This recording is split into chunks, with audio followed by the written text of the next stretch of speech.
right, it is that time of the week again, ladies and gentlemen. It is time for our weekly recap. I will be honest, I am doing this a little bit early. I have not finished everything this week. We are still to watch the second half of Ruri Rocks and of The Flower Blooms with Dignity, but we don't have time because we're about to fly out. So we're going to go through our top 1, 2, 3, 4, 5, 6, 7, 8 for the week. 7 for the week, because nothing else hit an 8. So we're going to start at our number 7 slot with Minogra. This week we got to see what that bug do. First of all, why that bug got titties.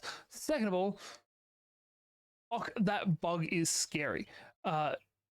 We saw basically a flaming wizard warlock kind of thing coming to attack the Land of Ruin. Our normal fighter is out, so we're going to have to send our defense queen at them. And that defense queen has an ability called parasitic eggs, where she will shove her mouth or a tube from her mouth into the ground, and then eggs will pop up in all of the enemies, and they will quickly hatch, larvae will come out, and they'll start attacking everything around them. It is, no, not a fan of that one. I love it as an active ability against enemies, not a fan of it at all. In our number 6 slot, we have Watari-kun. Of course it is. This week, we got to see Watari-kun almost die. First from dehydration, then from embarrassment. Actually, no, sorry, that's the wrong way around. First from embarrassment because he got taken home on summer school to Miss F Cup's house, and her mom walked in on them with condoms falling out of bags.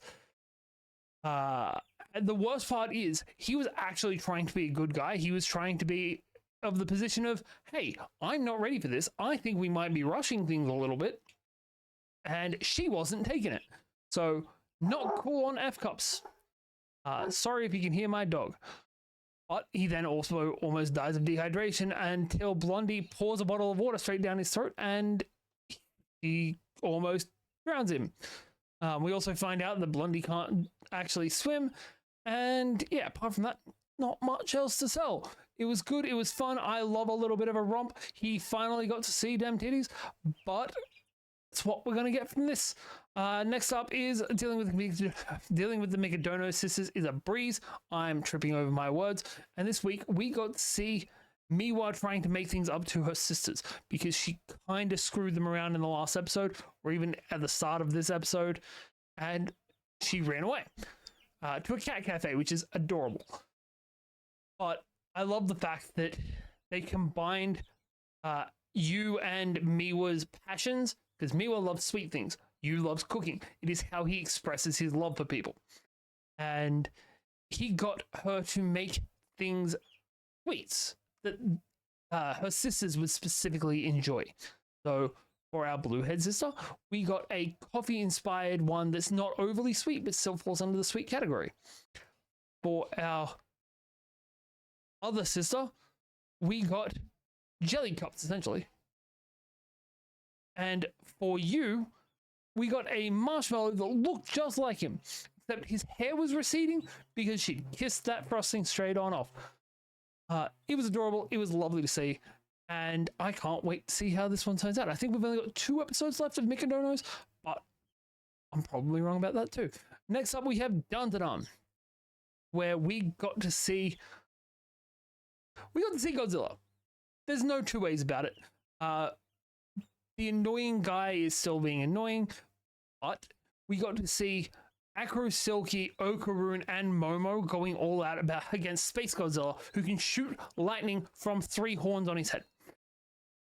And apparently Momo can catch lightning, which means that Momo's feet have now hit light speed. Because, yeah, it was genuinely a great fight to see, especially with we have to run away. Because these guys realize very quickly that they cannot beat this thing, so they have to run away, especially after Okaroon had to go full out for the second time, and that's basically called it for the day. And now we end because they got back to the house and have used Nerdy Dude to basically turn it into a giant Buddha mech, because he was thinking of making a mech. Momo was thinking of Buddha, because we need to pray to God right about now. And the two things combined into Buddha mech. I do love the fact that they all had to go through their different tunnels to get to their stations, and that Okarun basically almost drowns on the way because he is through the toilet for some reason. But it was excellent to watch. Next up, we have My Dress Up Darling, where we are getting ready for a group photo shoot, and that's always good to see. I love seeing a good, we're working together on something from the kids. The problem being that one of our girls, the tiny one that we saw cosplaying in the first season, is a little bit embarrassed about not being able to play people with certain body types because she is short, she is young, she is relatively flat compared to everyone else. And one of the other girls who likes cosplaying as guys is just like, hey, I'm a double A cup. I can show you how to accentuate or how to hide things, because I obviously don't show this off at all, but if I want to, I can make some tiggles. And it was just a really nice, like, hey, it's okay to want to have a different body. It's okay to not be that comfortable in your own skin, because sometimes that happens and we shouldn't shame people for it. But at the same time, if you want to look different, I can help you with that. Love to see it.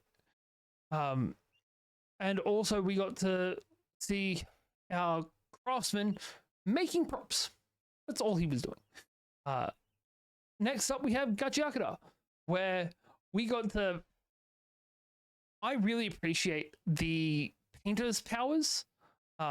They're great because, for one, they can tag just about anything, person or building. For two, they at one point just pull out a tattoo gun because like, hey, I kind of want this to be permanent. They're like, hey, no.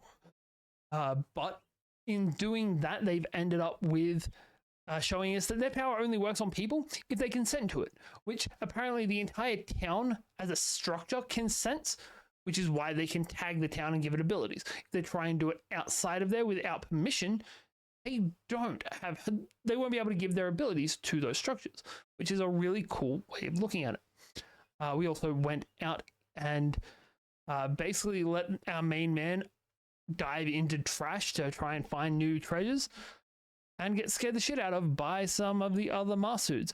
And the ending of, hey, we found this, what seems like a desert witch who is making Engine drown. I don't know how, but seems how it was at the end of it. And last but not least, in our number one slot for the week, we have You Know It, You Love It, I Had to Be Hero X. This is the season finale, and God, it was a finale. This entire episode was basically just Ahu and X having a conversation about how everything came to be the way it is. And that conversation happened while they were being chased by most of the 11 to 20 range. Because I swear we were hunted by 6 different people, all within that range of power level. And X just fucking walked them, because you cannot compete with him. Also, his power is not just we can shift dimensions. His power is I can warp the very dimension we are standing in. He makes some bullshit art style walkways. He can teleport people. It's great to see. And we have set up for our our tournament arc for next season. I cannot wait. But that's about it. What's your favorite thing this week? If you want to let me know, put it down in the comments. And yeah, I will see you all in a couple of weeks with these, because like I said, I'm just about to fly up. I've been Faye, you've been awesome, and I'll see you all next